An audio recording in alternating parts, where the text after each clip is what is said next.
Giada Zanola tornerà a Brescia per l'ultimo saluto. I funerali della 33enne, gettata dal cavalcavia di Vigonza dal compagno Andrea Favero, saranno celebrati domani alle 13:45 nella chiesa di San Silvestro a Folzano, quartiere di Brescia, dove vivono il papagino e i due fratelli, Federica e Daniel. La cerimonia si terrà nel più stretto riservo. I familiari infatti non hanno autorizzato l'ingresso delle telecamere in chiesa. Anche durante la fiaccolata a Vigonza per Giada, papà e i fratelli hanno evitato di rilasciare dichiarazioni e sono stati protetti dal sindaco Gianmaria Boscaro da telecamere flash.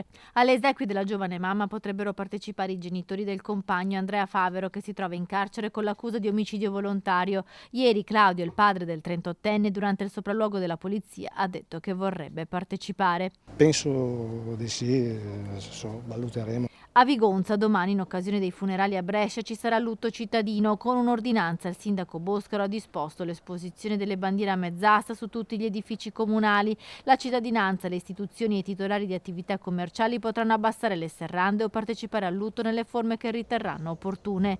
Ieri, durante il sopralluogo nella casa di Via Prati a Vigonza, la scientifica e la squadra mobile hanno sequestrato PC portatili e molti reperti prelevati anche dall'auto della coppia.